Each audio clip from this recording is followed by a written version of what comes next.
Siguiendo con la ponencia, tenemos al bachiller Henry Mac Chauca Salas, bachiller por la Universidad Nacional Mayor de San Marcos, que disertará el tema Los sistemas de financiamiento de la seguridad social, pasado y presente de un problema inconcluso. Adelante, Henry, por favor. Sí, muchas gracias. Bueno, en primer lugar quiero agradecer a los miembros del taller José Matías Manzanilla por la organización de este importante evento, junto con los compañeros, los laboralistas y también la profesora Marta Monsalve, que participan también en este evento. Y demás profesores también que ayudan con un aporte académico en sus artículos para la presente revista. Bueno, entrando al tema, debo señalar en primer lugar que, de acuerdo con Alfredo Montoya Melgar, va a señalar este importante jurista español que el mejor modo de comprender el sistema de financiamiento de la seguridad social es analizar cuáles han sido los modelos históricos y teóricos desarrollados. Por este motivo, revisaremos los modelos de financiación surgidos en el proceso histórico relacionado con la seguridad social, así como las principales propuestas teóricas relacionadas. Bueno, la formación de la seguridad social es el resultado de un prolongado proceso que se remonta a inicios del siglo XIX hasta los tiempos actuales.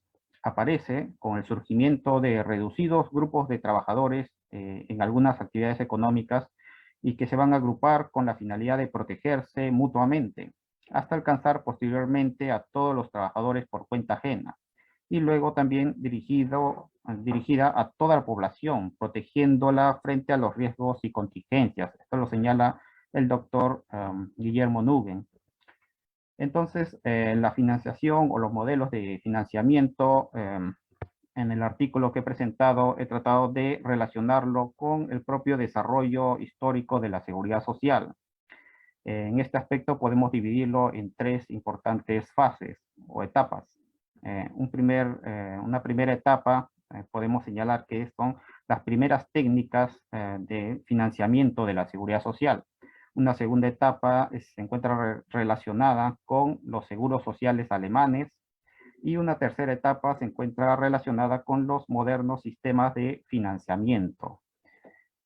Bueno, rápidamente podemos señalar que en esta primera etapa de las primeras técnicas de financiamiento tenemos en primer lugar el ahorro individual, que bueno, es un concepto fácil, ¿no? De entender. Eh, Surge en el siglo básicamente XVIII con la revolución industrial que produjo, bajo el efecto del maquinismo introducido en las fábricas, una gran precariedad de los trabajadores. Estos trabajadores no podían, digamos, cubrir sus accidentes o sus enfermedades, en algunos casos. ¿Qué ocurría durante las fábricas? Simplemente porque se encontraban regulados por un contrato de carácter civil y existía una mínima intervención del Estado, ¿no? Bajo la idea de liberalismo económico. Entonces, la primera opción de cada trabajador era ahorrar según lo que percibían, que era muy poco, ¿no? Este es un problema principal que tenían, que no podían ahorrar mucho porque las remuneraciones eran muy bajas. Por lo tanto, se generó este ahorro individual, pero fue, digamos, algo que solo podían realizarlo algunos trabajadores que tenían mayores remuneraciones. Se trató de un ahorro personal, libre y espontáneo. Otro gran problema del ahorro fue la inflación constante que existía, ¿no? Que disminuía la capacidad de compra de las reservas ahorradas hasta hacerlas desaparecer en la mayor parte de los casos, ¿no? Entonces la inflación también iba en contra del ahorro individual. Luego también surge el mutualismo. Es una técnica que se abrió paso durante las primeras décadas del siglo XIX, siendo prácticamente una actividad clandestina, debido a la prohibición de los trabajadores de asociarse, básicamente por la ley Le Chapelier de 1791, bajo la idea de la libertad individual, que se pregonaba básicamente en tiempos posteriores a la Revolución Francesa, que entendió que la única entidad que podría congregar, digamos, a ciudadanos era el Estado, ¿no? Se trató de un grupo de personas, ¿no? El mutualismo, organizados por lazos laborales, religiosos o de nacionalidad, con fines de socorrerse mutuamente, principalmente en materia de asistencia sanitaria. Ya a fines del siglo XVIII en Inglaterra surgió también un tipo de mutual que se denominó la Friendly Society, que básicamente su desarrollo también consistió en tres etapas, ¿no? Una primera etapa, los trabajadores tenían una caja, bueno, una caja, estrictamente hablando, es como una alcancía, ¿no? Que depositaban cada trabajador en tiempos de, existía, digamos, una contingencia. Un trabajador se enfermaba, entonces sus compañeros lo apoyaban, ¿no? Una segunda etapa de esta institución inglesa fue el fondo de cuotas de afiliados, ¿no? Entonces ya se exigía a cada afiliado que participara por medio de cuotas, pero que si al final, por ejemplo, del año había algún dinero sobrante, digamos, este dinero se repartía entre los propios afiliados, ¿no? Y bueno, ya una tercera etapa, este dinero sobrante iba a ser invertido para contingencias posteriores, ¿no? Ya no se devolvía al afiliado. Eh, digamos, otro sistema que surgió en esta primera gran etapa va a ser la asistencia social o asistencia pública, que constituye un gran avance en la protección social. Se trata de un sistema que, digamos, que se creó como una contribución obligatoria impuesta a la sociedad y recogida por el Estado para fines sociales. Su marco inicial fue la Ley de Pobres en Inglaterra en 1601, cuyo objetivo parece haber sido la represión de la mendicidad y vagabundeo, tanto como el alivio de la miseria. También se recogió las disposiciones referidas a la obligatoriedad de las parroquias de socorrer a los indigentes, ¿no? Mediante una ley de 1536, también en Inglaterra. Y bueno, en este contexto de la revolución industrial en el siglo XVIII, este modelo fue propiciado por la escuela liberal como un medio para remediar la miseria ocasionada por el capitalismo. Durante el siglo XIX, en cambio, se expandieron, ¿no?, normas sobre asistencia social por parte de numerosos estados que se plasmaron en la creación de hospitales de caridad y así como para proteger a los ancianos y a los enfermos mentales. No obstante, su integridad o bajo costo conllevó a una prestación mínima a sus beneficiarios. También un gran aporte en este sentido fueron las encíclicas como el Rerum Novarum de León XIII de 1891, entre otras encíclicas como Mater et Magistra de 1961, Labor Exercens de 1981, entre otros. El seguro privado, ¿no? Tenemos otro sistema, bueno, inicial que se creó.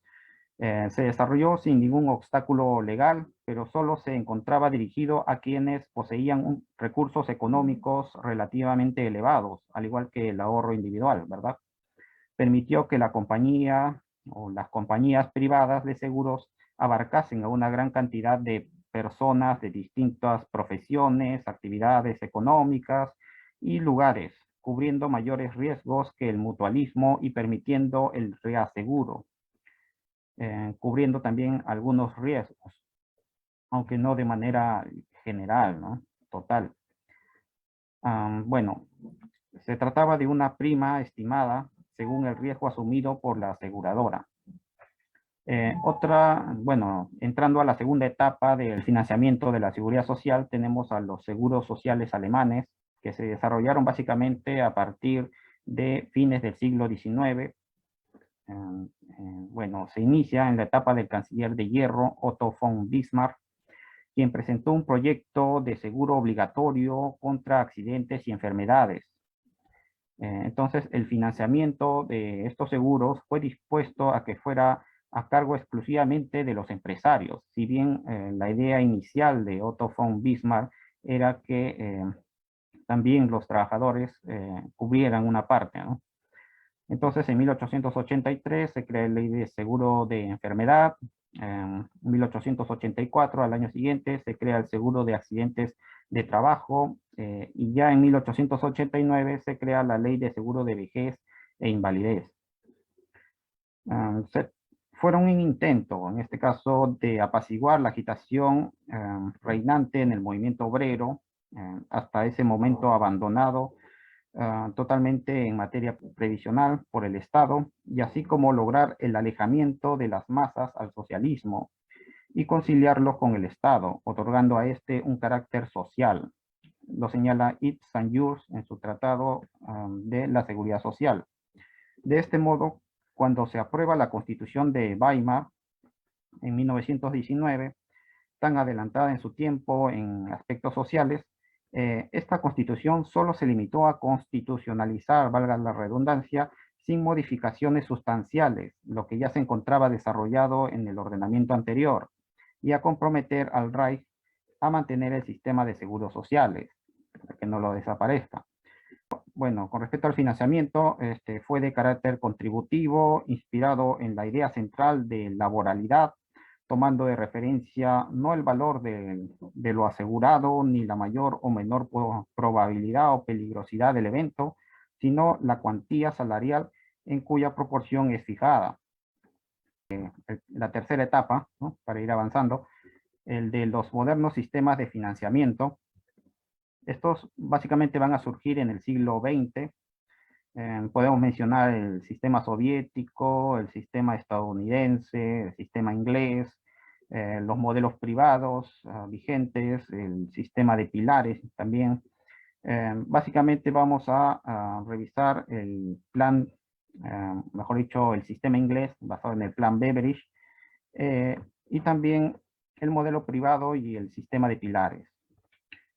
Con respecto al plan Beveridge, en 1942, William Beveridge era un economista que presentó al gobierno inglés un plan de reestructuración y ampliación de los seguros sociales.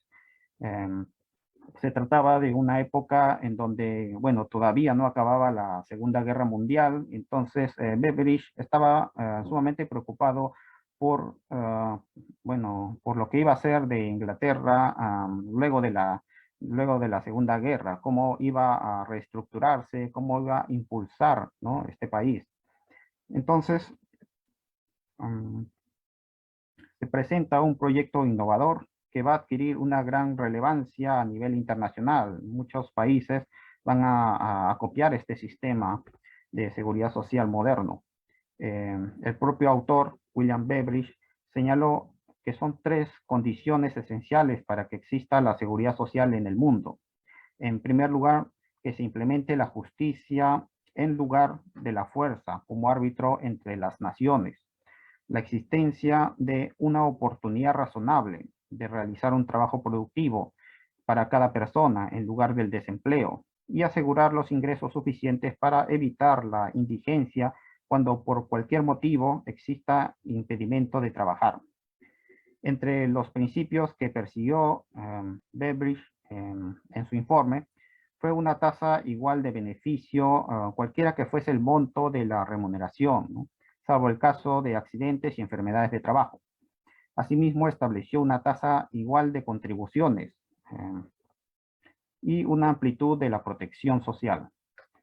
El otro modelo que vamos a mencionar es el del modelo privado, que yo lo he subtitulado además como bajo una interrogante, como un sistema de seguridad social El modelo privado básicamente surge en la década de los 80 bajo bueno, la dictadura de Pinochet, que según David Harvey, ¿no? Estas imposiciones de los medios privados bueno, en el derecho social surge necesariamente a partir de las dictaduras. Básicamente, este modelo privado se basa en la capitalización, bueno, como ya han mencionado los anteriores ponentes, que muchos juristas dudan de que sea una seguridad social plenamente. A nuestro parecer, no puede afirmarse que se trate de un verdadero sistema de seguridad social en la medida que no existe participación de la sociedad en su financiamiento, pues se basa esencialmente en el sistema de capitalización que contraviene el principio de la solidaridad, un principio fundamental de la seguridad social. Bueno, finalmente tenemos el financiamiento a través de pilares, también mencionado por los anteriores ponentes. Básicamente, voy a mencionar que este modelo también es impulsado por las organizaciones internacionales, como la Organización Internacional del Trabajo, también la propia ONU promovió en 2008, luego de la crisis, o en la introducción de un piso de protección social. Y bueno, junto con la Organización Mundial de la Salud y también el apoyo de las ONGs, van a impulsar, digamos, este sistema de pilares. Y básicamente termino señalando los problemas de este sistema de pilares. Hay una fuerte apertura dada a las empresas privadas ubicadas en el segundo pilar de contribución, y como hemos visto, su finalidad principal no se encuentra dirigida a paliar el problema de las contingencias sociales, sino el acopio de ingresos de los trabajadores, básicamente. Se prioriza la ganancia del sector financiero por sobre el del aportante. Esto lo señala el propio Premio Nobel de Economía, Joseph Stiglitz. Y bueno, incluso el propio Banco Mundial, que impulsaba en 1994 este sistema de pilares, terminó aceptando en el 2004, es decir, 10 años después, que ha fracasado esta propuesta inicial porque ha existido una exclusión de amplios sectores de la población trabajadora, así como la insuficiente cobertura de quienes se encuentran comprendidos, el bloqueo y no desarrollo del pilar básico de la lucha contra la pobreza, los enormes gastos en la gestión de los fondos de pensiones y la volatilidad de los mercados financieros que provocó la disminución de la rentabilidad.